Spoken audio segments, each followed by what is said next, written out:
wala an bɛna dakurunya damadɔni fɔ aw ye o kan. Piège minnu kun b'a kɔnɔna la, janfa minnu kun labɛnnen don a kɔnɔna na ka ɲɛsin Mali ma, janfa minnu kun labɛnnen don a kɔnɔna na ka ɲɛsin Asimi Goïta ma, dankari min kun kɛtɔla don ka ɲɛsin jamana in ma. Ani o waati kelen fana kɔnɔna la, fɛn dɔw kɛra an ka jamana kɔnɔna la, a bɛ mɔgɔ pousser k'i yɛrɛ ɲininka mun de la nin ko ninnu bɛɛ kɛra ɲɔgɔn fɛ ka bɛn waati kelen ma, ka bɛn don kelen ma. Mɔgɔ b'i yɛrɛ ɲininka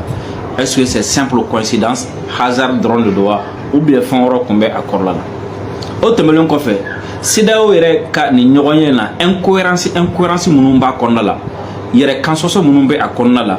ani fɛn minnu b'a kɔnɔna la, ni u yɛrɛ wele k'u ɲininka u yɛrɛ tɛ se k'a ɲɛfɔ. An b'an da maga olu dɔw la ni Ala sɔnna ma. O tɛmɛnen kɔfɛ ka bɔ yen, a b'a dɔn diɲɛ kɛlen don so dɔ ye bi, occidentaux kalen ka don ko f'u ka so in datugu an da la, olu ka tagabolo, olu ka faamuyalikɛcogo, olu ka laadaw, ko diɲɛ bɛɛ ka don da fɛ diyagoya. Donc ni mɔgɔ min ma don da fɛ, o bɛ minɛ k'e bila sansara kɔnɔ. O la kɛlen don k'u ka kunnafoni di sobaw, u ka télésobaw ni radio sobaw k'a bɛɛ baara kɛ ka ɲɛsin Russie ma, k'a kɛ n'a fɔ diɲɛ bɛɛ bɛ Russie contrôle la nin waati na, k'a kɛ n'a fɔ olu ni diɲɛ bɛɛ bolo bɛ ɲɔgɔn bolo, bɛɛ bɛ Russie contrôle la, k'a kɛ n'a fɔ ko Russie bɛ ka min kɛ o ma ɲi nka olu bɛ ka min kɛ o de ka ɲi, k'a kɛ n'a fɔ ni kojugu tɛ ka kɛ olu fɛ yen, surtout k'a kɛ n'a fɔ ni mɔgɔ bɛ ka bɔ ka manifester Russie dɔrɔn de contrôle la, alors qu'en même temps olu yɛrɛ ka Europe yɛrɛ kɔnɔ yen, mɔgɔw bɛ ka bɔ Europe jamana kɔnɔna la ka manifester Europe contrôle la, France contrôle la, et OTAN contrôle la, Amérique contrôle la, nka u ka télésow t'o bɔ, u ka radio sow t'o bɔ. Et Ala barika la mɛmɛ ta bɛ yan ka taga ɲininiw kɛ, n'u ye minnu dogo ka o bɔ k'o yira aw la, aw ka dɔn k'a fɔ ko diɲɛ dan tɛ olu dɔrɔn, ko kumakan dan tɛ olu dɔrɔn, k'u bɛ ka mɔgɔ tɔw jalaki ko o ko la k'u yɛrɛ b'a la. I b'a dɔn u ko f'u k'an don buru kɔnɔ yan, ko f'u k'an don sardine kɔnɔ yan, ko an ko France ni RFI ni France 24 dɔrɔn de ka na kuma, u ko mun na k'an y'u ka ambassadeur gɛn. An taara sɛgɛsɛgɛliw kɛ, an y'a ye k'a fɔ ko kunun yɛrɛ France u ye Russie ambassadeur wele kunun. France ministre des affaires étrangères ye Russie ambassadeur wele kunun k'a fɔ ye ko olu ye ko dɔ ye a ka bɔlɔlɔ siraw kan, k'o ma bɛn o ma, ko wa k'olu ti jɛn ni a ye. France ambassadeur dɔ kun bɛ anw fɛ yan, diɲɛ don o don a ka page Facebook a kun bɛ maliyɛnw dɔgɔya, diɲɛ don o don a ka page Facebook a kun bɛ Mali dɔgɔya, a bɛ farafinw dɔgɔya, a bɛ fɛn bɛɛ k'a la. Ɔ France kunun o affaire étrangère de ye Russie ambassadeur convoqué, ko olu ye photo fila ye a ka bɔlɔlɔ siraw kan k'olu ma jɛn ni a ye. A photo fɔlɔ la mun de kun bɛ a kan? Photo in fɔlɔ la a kɛlen don ka dessin dɔ kɛ, dessin na i b'a ye Europe jamanaw kɛlen don ka u turu u kunbere kan, ka États-Unis ka sabara ko nɛmu kɔrɔ de bɛ kuma na, o b'a yira k'a fɔ ko Europe bilama u bɛ ka boli Américains de kɔ, Américains de bɛ k'u bila fili kɔnɔna na, ni nunjuru bɛ Américains de bolo, ni Américains min ka ɲi o ka ɲi, ni Américains min ma ɲi o ma ɲi, ni Américains ni min kɛlɛla o n'o bɛ kɛlɛ, parce que olu balo bɛ Américains de bolo, o fana ye tiɲɛ, parce que bi bi in na Europe sirilen bɛ Amérique de la. Ni Amérique y'a jɛngɛ dɔɔni, Europe bɛɛ bɛ bi dingɛ kɔnɔ, Ala ta kɔfɛ. Donc a ye photo fɔlɔ in b'o de illustrer k'a yira k'a fɔ ko a ye photo de kɛ ka Europe jamana ninnu Européens u kɛlen don k'u turu kunbere kan, o bɛ ka Américains ka sabara nɛmu. O kun y'a ka photo fɔlɔ, a ye min bila Twitter kan. Photo filanan ye jumɛn? O ye Européens u banabaatɔlaman dalen don, u banabaatɔlaman dalen don, Américains bɛ ka furaw d'u ma, fura minnu ni nafa foyi t'a la. A fura fɔlɔ ye jumɛn? O ye a fura dɔ ye Covid, k'a kɛ n'a fɔ ni Européens bananen dalen don Union Européenne, u ka Europe jagoloba ani Amérique, donc Européens jamanadenw dalen don, olu bananenba don, olu k'u furakɛ u t'u k'o kɛ dɛ, olu ka fura de d'u ma, fura min ni nafa foyi t'a la n'a ti bana ban. O fura ninnu dɔ ye jumɛn? Ko irisi ɲɛsiranɲɛ. U bɛ ka irisi ɲɛsiranɲɛ de kɛ fura ye k'o di Européens ma, k'a yir'u la k'a fɔ o tuma a ye irisi ɲɛsiranɲɛ, a y'o fura in ta, o la aw bɛ kɛnɛya, o la n'aw siranna irisi ɲɛ ka irisi kɛlɛ dɔrɔn an ka bana bɛɛ bɛ ban, an ka gɛlɛya bɛɛ lajɛlen bɛ ban. A filanan ye jumɛn? O ye a tɔgɔ wele filɛ n kɔnɔna la, comment dirais-je, la filanan ye Covid-19. Filanan ye Covid-19 ye, ko Américains ni Union Européenne olu kɛlen don ka Européens da u banabaatɔlama dalen, u bɛ ka taa Covid-19 de kɔni don hakili la dɔrɔn k'u kulokɔrɔla gan n'o ye, kuma kɔrɔ de ye quoi. U bɛ ka ko a kɛ n'a fɔ ni diɲɛ bɛɛ foyi tɛ ni Covid-19 tɛ, n'o kɔni banna dɔrɔn a banna, donc a y'aw ɲɛsin Covid dɔrɔn de ma, ou bien a y'aw ɲɛsin irisi kɛlɛli dɔrɔn de ma. A sabanan ye jumɛn? O ye néonazisme ye. Donc Russie ambassadeur min bi France ale ni photo fila de bila ka bololo sira fɛ n'o ye Twitter ye o de kɛlen France ko de ti bɛn ale ma mun na a ye ni photo fila bila u y'a wele kunu u ka ministre des affaires étrangères ye ambassadeur wele kunu ka taga fɔ a ye ko nin ti bɛn olu ma k'a kana ni ɲɔgɔn wɛrɛ kɛ tuguni mɔgɔ min b'o fɔ est-ce que o tigi kan k'i yɛrɛ permettre ka taga a ɲɔgɔn wɛrɛ kɛ jamana wɛrɛ la wa mun de bɛ yen u ka ministre ti min fɔ anw ma mun de bɛ yen u ka ministre ti min fɔ Russie yɛrɛ ma mun de bɛ yen u ka ambassadeur ti min fɔ u ti min k'anw ka jamana kan o France ko k'a ti jɛn nin ye kunu mun na ko Russie ambassadeur bɛ nin kɛ mais a y'a jateminɛ o ambassadeur min tun b'anw fɛ yan nɔ o tun bɛ min kɛ o tɛmɛlen kɔfɛ ka bɔ yen o kunu kelen na des dizaines de manifestations se sont rassemblées ce 24 mars à Vienne o ye Autriche Europe jamana dɔ de alamisa tɛmɛnen fɛn min ye Autriche kɔnɔna la ye jamaba y'i fara ɲɔgɔn kan u ka sɛbɛnni kɛcogo la ko mɔgɔ tantan caman i b'a dɔn n'u y'a fɔ ten o kɔrɔ ko mɔgɔ kɛmɛ yiribaw de olu de y'u fara ɲɔgɔn kan se sont rassemblés ce 24 mars à Vienne pour dénoncer l'expansion vers l'est de l'Alliance Atlantique ko k'a fɔ ko fɛn min ye OTAN bɛ k'i tagamali min kɛ ka gɛrɛ Russie la ko a tɛ bɛn ko k'a dabila nin ye Europe jamanadenw yɛrɛ de mankan ye Autriche bɛ Europe de fɛ ni olu de mankan ye ko wa k'a tɛ bɛn ko Europe bɛ ko min kan k'u jo t'a la k'u k'a dabila kɔrɔ jumɛn ko u bɛ ka taga baga Russie ma f'u sigiyɔrɔ la nka a ma nin ye France 24 la a ma mɛn RFI la a ma mɛn Euronews la u si t'a fɔ o bɛ k'u da kan alors que manifestation min bɛ u yɛrɛ fɛ yen Europe yɛrɛ kɔnɔ sisan contre Europe yɛrɛ contre États-Unis contre l'OTAN mɔgɔ diɲɛ don o don manifestation bɛ bɔ mɔgɔ t'u da tu a kuma la ni télé fɛn fɛn ko k'a b'a kuma fɔ o b'o téléso datugu ni radio fɛn fɛn ko k'a b'a kuma fɔ o b'o radio so datugu nka u bɛna liberté d'expression ko kuma fɔ anw de ye u bɛna liberté de presse ko kuma fɔ anw de ye wa olu de ka ɲi ɔ ni minnu ko k'u ka ɲi dɛ olu ka baara filɛ u yɛrɛ sigiyɔrɔ la mɔgɔ t'u ta fɔ u b'u da kala mɔgɔ t'u da fɔ u b'a fɔ k'u b'u da fara mɔgɔ t'u da fɔ u bɛ fini biri o kunkolo la nin kɛra Autriche alamisa don fɛn min Europe jamana ye mankan wɛrɛ bɛ ka wuli yen nɔ tuguni Ukraine président u ka ɲɔgɔnlɔnbɔla ye a ko tiɲɛ la ko Hongrie k'ale ma Hongrie faamu dɛ le premier ministre hongrois a rejeté les demandes de livraison d'armes et de sanctions plus dures contre la Russie les jugeant contraires aux intérêts de son pays on a Europe yɛrɛ bɛ ka commencer ka fara sisan parce que Américains y'u dɔw nɛgɛ Français y'u dɔw nɛgɛ nka sisan u ɲɛ bɛ ka da bɔnɛ kan Europe jamanaw yɛrɛ bɛ ka fara ka bɔ ɲɔgɔn na sisan a b'a dɔn kunu sommet caman de tun bɛ sen na pendant que CEDEAO b'a ka sommet la sommet wɛrɛ tun bɛ yen OTAN tun bɛ sommet na Union européenne sommet saba ɲɔgɔn bɛɛ de tun bɛ Europe ye u yɛrɛ bolo yen Joe Biden yɛrɛ taara dɔw la u ko Américains ni Faransi nana ɲɛma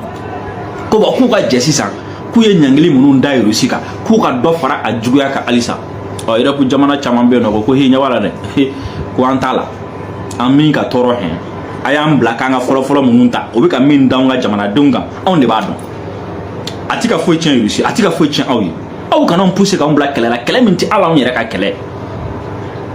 k'anw ka don da fɛ bon an filɛ nin yɔrɔ min na sisan an tɛ se ka tɛmɛ yan kan Hongrie jamana ɲɛmɔgɔ olu ka représentant ko hey ko ale tɛ se ka sanction wɛrɛ ta wa a tɛ se ka marifa feere Ukraine ma bilen dɛ parce que ko olu bɛ ka nin sanction sugu minnu ta ko a bɛ ka gɛlɛya lase a bɛ ka gɛrɛntɛ lase olu ka jamana ma ko wa ko nin sanction ninnu bɛna degun min lase u ka jamana ma o kama k'ale tɛ don a da fɛ o kɛlen o ma diya Europe ye o ma diya fɛn min ye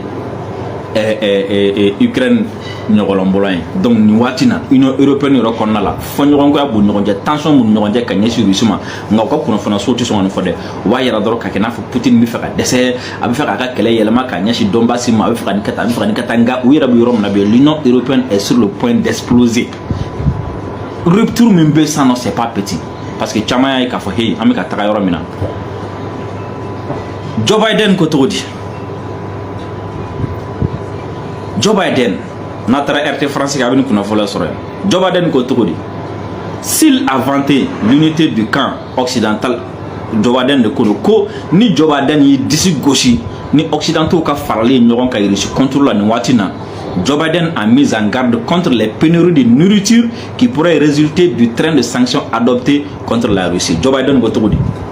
a ko tiɲɛ don n bɛ n disi gosi k'a fɔ ko an bilama faralen ɲɔgɔn kan Russie contre la n bɛ n disi gosi k'a fɔ ko an bilama kɛlen don k'an tɛgɛ di ɲɔgɔn ma Russie contre la nka an k'a dɔn dɛ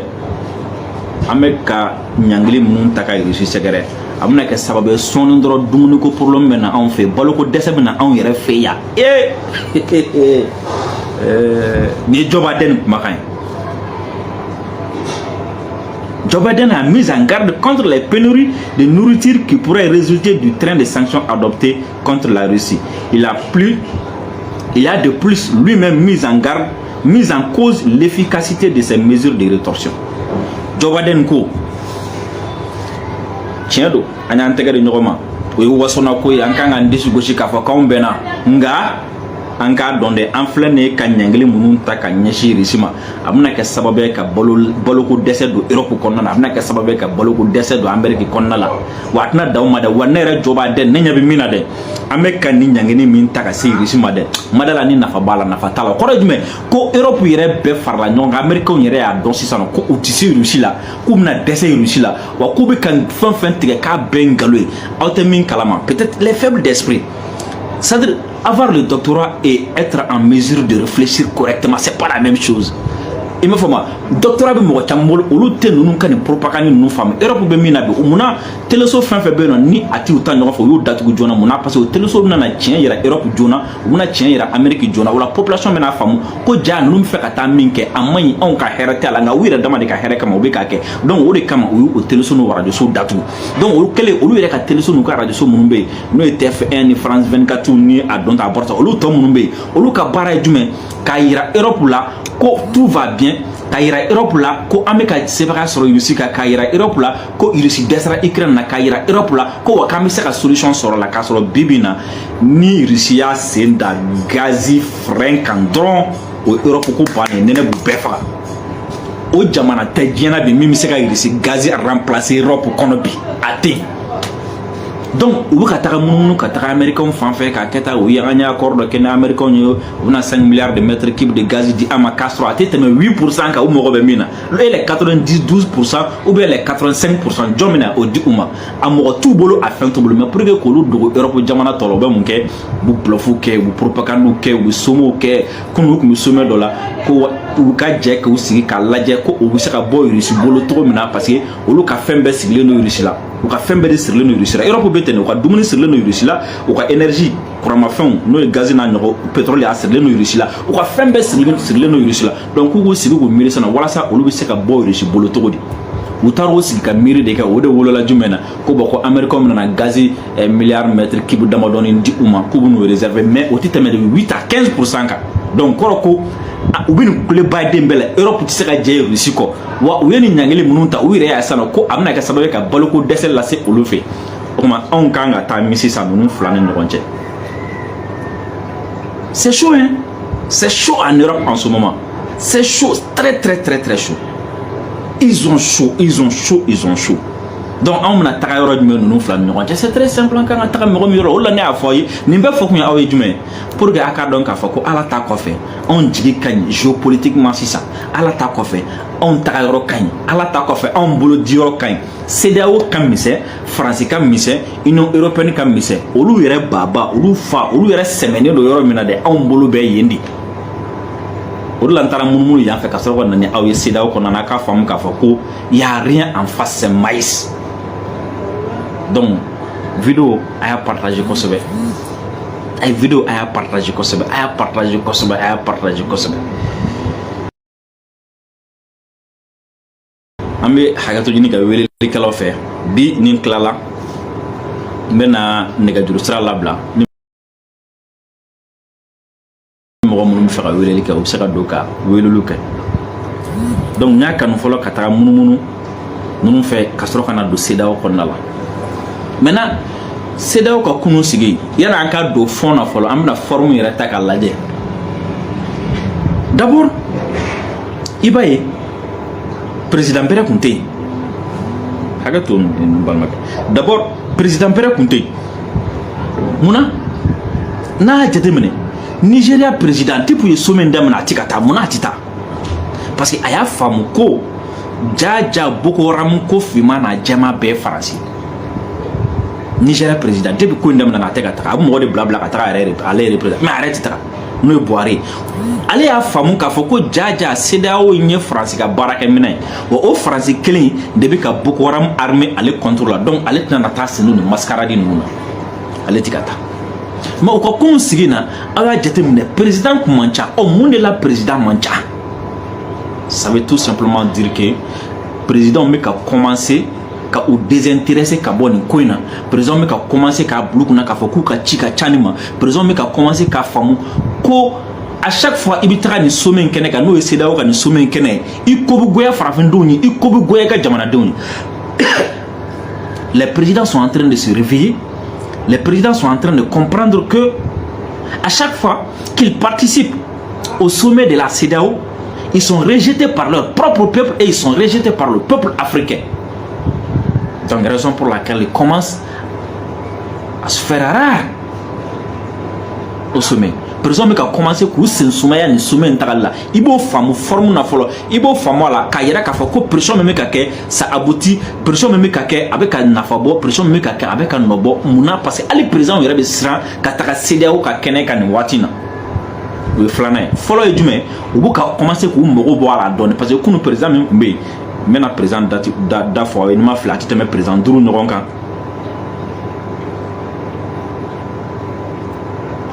son excellence Patrice Talon Bénin président Koumbe Nana Akufo-Addo Ghana président Fla Umaro Embalo Saba Mohamed Bazoum Nani Macky Sall Dourou Abana président Dourou le Koumbe Koum président Dourou jamana tan ani fila i b'a dɔn saba suspendé CEDEAO la jamana tan ani fila o de kun bɛ yen mais a jamana tan ni fila la président duuru de kun bɛ donc c'est comme si président wolonfila ma sɔn ka taa munna président wolonfila ma sɔn ka taga parce que on se dit ne ka analyse fɔlɔfɔlɔ la i bɛ mun faamu a la o président wolonfila in il commence à se retenir il commence à se désintéresser u ɲɛ b'a la nin taa ni ka segin ba in yɛrɛ qu'est-ce que ça va donner deuxièmement a président wolonfila ninnu na i b'a ye u bɛ ka commencer ka siran k'a fɔ ko ni cɛ o cɛ taara i sen jɔ nin kɛnɛ in kan i ko bɛ ka goya i yɛrɛ ka jamanadenw i ko bɛ ka goya nin fɛnw ye e ka Faransi jɔnya bɛ da kɛnɛ kan. Les présidents commencent à avoir peur de participer au sommet de la CEDEAO sous les ordres de la France. I b'o yɔrɔ faamu a kɔnɔna la donc o kɔrɔ ko continue an ka taga fɛ an bɔra CEDEAO la an ma bɔ CEDEAO la an bɛna CEDEAO ci ala tɛ mɛn Mali an ka taga. Panafricain wa ngataga an bɔra CEDEAO la ma bɔ CEDEAO la an kɛtɔla do ka CEDEAO ci ala tɛmɛ parce que n'an bɔra la nin tɔgɔ la peut-être u bɛna kɛ mɔgɔ wɛrɛ la mais an kɛtɔla filɛ nin ka CEDEAO ci ni sommet bɛ kɛ ni président yɛrɛ bɛ siran ka taga ou bien ni président yɛrɛ b'a fɔ bon n tɛ taga nin na parce que a bɛna kɛ tan donc o b'a yira k'a fɔ ko parce que e ka jateminɛ Alassane min ye le grand franc-maçon Alassane min y'o ye Alassane Dramane Ouattara ma taga a ye mɔgɔ dɔ de bila ka taga c'est comme si pression min bɛ ka da ka farafindenw fɛ a bɛ ka résultat di c'est comme si Alassane n'a ka Faransi jɔnya bɛɛ cette fois-ci a siranna farafindenw ɲɛ a siranna an ka lagosili ɲɛ a siranna k'a fɔ ko n'a taara nin kɛnɛ kan a bɛna na degun min sɔrɔ a la Alassane ye mɔgɔ dɔ ci ka taa a b'a dɔn yɔrɔ jan président ninnu kɔni tɛ olu ko tɛ ninnu la kosɛbɛ est-ce que vous comprenez. Donc les présidents les plus acharnés contre le Mali, au lieu de Tara Keneka, les présidents les plus acharnés contre le Mali, d'abord Embalo mi Guinée-Bissau président il est tellement acharné contre le Mali Bazoum allait tamasser fola. Qu'il faut Bazoum tamasser fola. Macky Sall bela jelen bara ay tourna c'est une kelem ya c'est une kelem ya. Au Ghana président on a massé mo ka faire fola. Donc o ye o analyse kun fɔlɔ ye o ye forme ye fɔlɔ et an ye kunnafoniyaw sɔrɔ k'a sɔrɔ ko k'a fɔ ko jamana dɔw yɛrɛ bɛ yen n bɛna kunnafoniya n bɛna pousser ka taa k'a sɛgɛsɛgɛ olu la n tɛna jamana tɔgɔ di pour que n kana na pɛrɛ mais an ye kunnafoniya sɔrɔ k'a fɔ ko jamana dɔw bɛ k'olu bɛ ka commencer ka muruti yɛrɛ CEDEAO ka nin fɛn ninnu na ko u jamanaw ka représentant kun bɛ dɛ mais k'u kun commencer olu ka commencer ka muruti ko cɛ ko u ti CEDEAO ka nin ko ninnu dabila ten.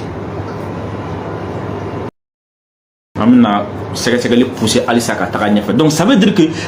la CEDEAO est sur le point de s'exploser. La CEDEAO est sur le point d'exploser. Ça veut dire qu'on va continuer de CEDEAO. Amena ci à la teme. Parce que à Chili fana ka fusani ambole. Parce que nambora vous sont à vous là comme na kodo kana. Nanga ci chen kelen ataka. Oui bro. Et jabulu joli tira. jɛkulu caman cira o. Nations Unies ONU jɛkulu ONU kun tɛ jɛkulu fɔlɔ yanni ONU cɛ u kun ye jɛkulu fɔlɔ de sigi o nka o kɛra bɔgɔbɔgɔ o ka sɔrɔ ka ONU sigi donc CEDEAO ye a citɔ don bɔgɔbɔgɔ an b'a kɛ bɔgɔbɔgɔ an kɛtɔla don k'a kɛ bɔgɔbɔgɔ jɔn bɛna kɛ bɔgɔbɔgɔ farafindenw bɛna CEDEAO kɛ bɔgɔbɔgɔ ka ci ka taga an b'o sira de k'a tantɔ an y'u gosi président 12 dɔrɔn de taara wa sommet nata a bɛ dɔgɔya ka tɛmɛ nin kan a bɛna se yɔrɔ dɔ la hali président tɛ sɔrɔ bilen min bɛ t'i sigi kɛnɛ kan donc n'o kɛra tɔ ye jumɛn o t'a citɔla ye bɔgɔbɔgɔ an ka continuer an ka na bila maintenant an bɛ na halisa forum na yanni an ka don front kɔnɔna la ni aw ye jateminɛ kɛ CEDEAO ye kunnafoni di u ye bataki ci ka na u ye note dɔ kɛ k'a fɔ an ka jamana ministre min ɲɛsinnen don ani jamana wɛrɛ ni ɲɔgɔn cɛ ko ɲɔgɔn ma n'o ye Abdoulaye Diop ye ko a ka kunnafoniya da Assimi kulo kan n'o ye transition président ye ko u bɛ fɛ a ka taga sommet in na min bɛna kɛ Mali Burkina ani Guinée kan o jaabi la an ka Abdoulaye Diop y'a yira u la k'a fɔ ko Assimi ko